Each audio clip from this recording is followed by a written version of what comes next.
Hey everybody, Garrett Grumley here with D2T. I'm going to start doing more religion podcasts. I came up with 3 ideas this morning that I wanted to do for religion podcasts, and they were all, I think, really good ideas. And if I only do one a week, it would take me 3 weeks to get those ideas out. And I think that's stupid. And so one of the things that kind of popped into my mind is Joe Rogan, when he does MMA podcasts, like fighting podcasts, he'll interview fighters.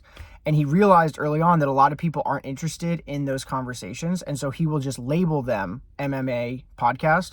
And that way people know that, if they're not interested in his fight podcast, and they just don't have to listen to it.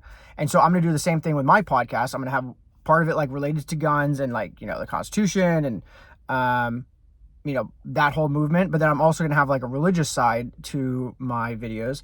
And if you're not interested in that, then that's totally fine. You don't have to listen to it. I'm not trying to like push my religion on anybody, but I think that if I combine the two, I really think that I could reach a lot more people than I otherwise would if I tried to like completely separate the messages. And so the thing I wanted to talk about today is, someone was honking a horn. The thing I wanted to talk about today is laissez-faire Catholics. And frankly, and I know that I just started coming back to the church only for like 2 months ago. And so, you can say, oh, it's easy for you to say, like, we've been fighting the good fight for a long time. And if you've been fighting the good fight for a long time, you're still fighting. I'm not talking about you. The people I am talking about are the people who are like laissez-faire Catholics. One, if they just show up on Sundays, they dip out and they don't do anything else with the church for the rest of the week, right? Maybe you give some money, right? But what's more important, like the wealthiest people in the world will tell you the most important thing is time, right? So you need to be giving time also back to your church.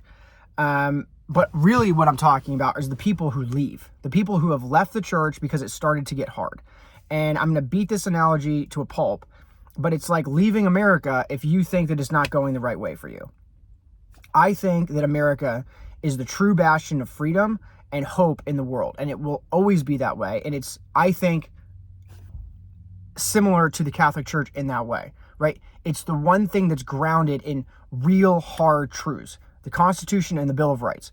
And I think the Catholic Church is grounded in the truth of the Bible, Jesus' teachings, and you could say like all other Christian denominations are that way as well, but all those churches were created by men. Like all of them were just created by men. Men were like, oh, I'm not going to do this, so I'm going to create my own church. And then they like break off from the Catholic Church and they build, that was man-made. That's a man-made church, right? My church was created by God himself. Like, which one do you want to belong to, right? And when people just dip out and leave when it gets hard, I just don't think you were ever really a Catholic to begin with, or at least you weren't like a good one, right? And maybe you're like, oh, I'll come back when, the Catholic Church is better and it's solved all of its problems. But right now, like, I just can't support a church that's like so corrupt and has so many issues going on.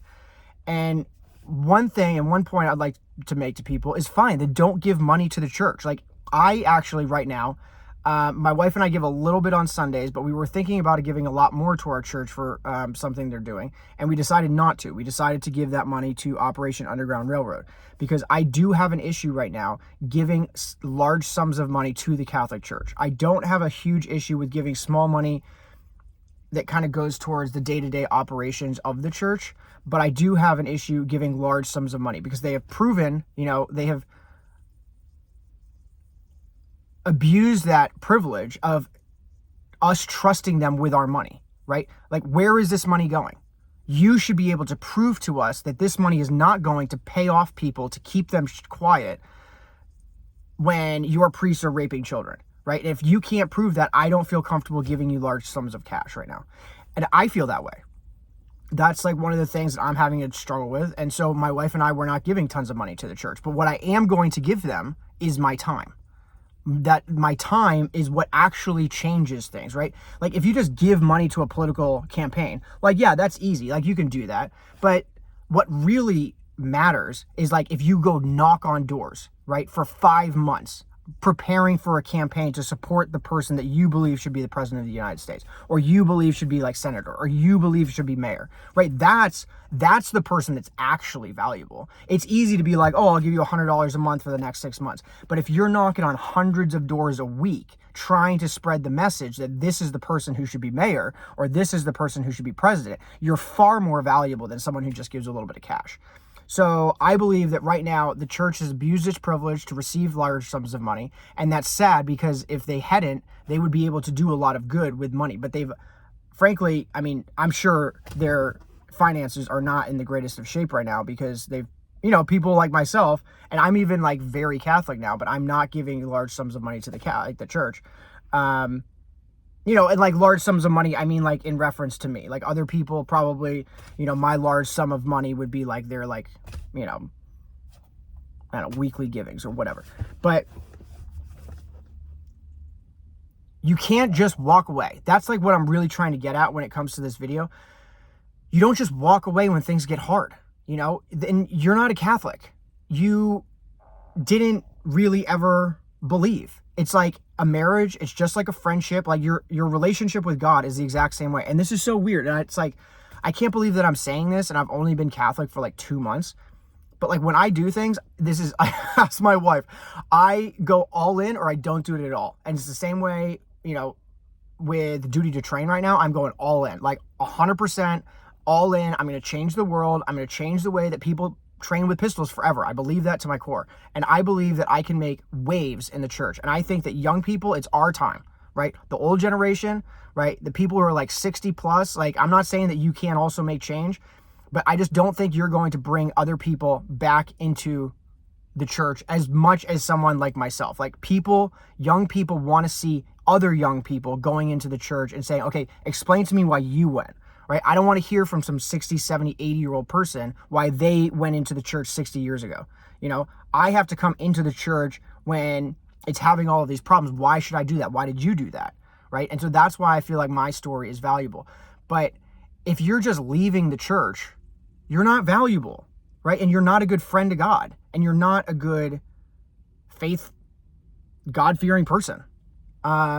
Just like if, because America is going through like a really hard time with its identity right now, if you just dip out and go to Spain for 10 years, hoping that you miss all this craziness, and then you can come back when everything's peachy keen, it's like, okay, thanks a lot, dude.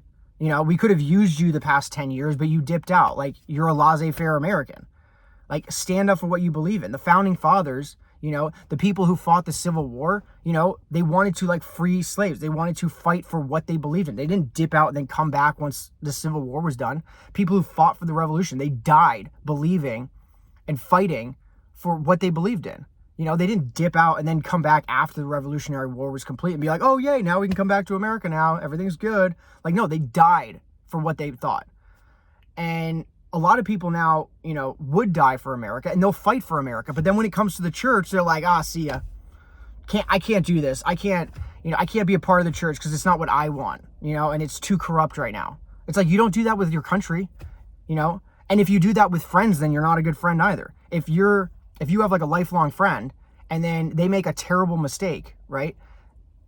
And that's not them, like in their core, just like America in its core is not a bad country, and just like the Catholic Church in its core is not a bad church. Like, if you know that there's still good in that person, like some friends can like just completely go awry and they're never coming back. And if you try to keep helping them, then they're just going to tear you down. That's not what I'm talking about. I'm talking about if you have a lifelong friend and you know them and you know who they're really like, and they're just going through a hard time right now, and you leave their side, you were never their friend in the first place. You were never a good friend. And when they get through that time, they're going to drop you like a stone. Because they're like, in my darkest moment, you left my side. And that's what people are doing with the Catholic Church right now. God's looking at you, and he's saying, in my darkest time, in one of the darkest times in the history of the church, and that's probably an overstatement because there's like the Crusades and all this crazy stuff. But one of the darkest times, like, it is going through a rough patch right now. And you have to get up in front of God. If you are Catholic and you believe in God, eventually you're going to have to get up there in front of the pearly gates, and you're going to be like, hey, can you let me in? And he's going to say, what did you do for me? During your hardest times, what did you do for me? When I needed you the most, what did you do for me? And you're going to have to say, I quit. I quit. Right? Just like if you have a friend, right? And then they finally get through the hard times and you're like, hey, I'm down to like be friends with you again. They're going to be like, screw you, dude. I needed you and you weren't there. So be there, fight for what you believe in. And if you know that the church in its current form is not the church that you think it should be, then turn it into that. Be the person that changes that. And that's what I'm going to do. And that's why I'm going to start doing more religious podcasts, because I think I can do that. I really do think that God is helping me build Duty to Train.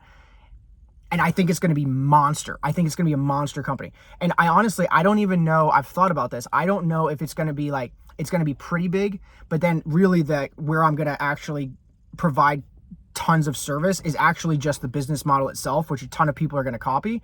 And I don't really frankly care if I'm the Apple, I want to be, just because that would be really cool. But if I get a ton of competitors and then we're all providing the same type of service and then it makes it super competitive, that's going to make me better. But even if I don't rise to the top, even if that doesn't happen, I still believe that Americans and the world over are going to be better for the fact that I came up with this business model and everyone is now going to have access to proper pistol training, right? In a way that they didn't have access to before. So in that same way, I am going to fight for the church. And I do believe that God is like helping me. And that's why I'm going to start doing more. I'm just like getting signs. And once you get them, my uncle told me like a couple years ago, he's like, you just don't get it yet. And once you do, it's going to click. And he's like, you're just not there. And I told him, I was like, no, that's not true. And I'm seeing him in a couple days. And I'm going to be like, dude, nailed it. And he was dead on accurate, because I am like filled with the Holy Spirit right now. And it is weird. It is so weird, but it makes me happy. It makes me hopeful. And I haven't been hopeful like this in a really long time. But once you have something to go for, once you have something to fight for, then you're good to go. And everybody can fight for America, and everybody can fight for the Catholic faith. Like, you just have to start believing. And once you believe and once you start fighting, then it's like, okay, let's go. Game on. Let's get down to business. So especially to young people, this is like, for me, it's like a call to arms. Like, open up your ideas, open up your heart, open up your beliefs to like the idea of God just in general, right? Because it's too big of a question to just say, no, I don't believe that. Like, really, out of all of the things that could possibly be true, like the most important existential question of human existence, you're just going to be like, nah. Okay. Like, I find that to be moronic, but whatever, you do you. But if you're an open-minded person, open yourself up. Like, go to a church at least, start opening yourself up to the idea that maybe this is true. And every time you talk to a religious person, maybe there's something to it when they're all really, really happy. And I did not feel like this a year ago. My brother just died 10 months ago. And I'm the happiest I've ever been. That's weird. And I feel like only God can do that. And that's even weird saying it. But don't be a laissez-faire Catholic. Don't turn away from the church. Be a good friend to God. Fight for him when he needs you the most. And I think we'll be rewarded for that eventually. So until next time, stay safe, live free, and keep the faith. See ya.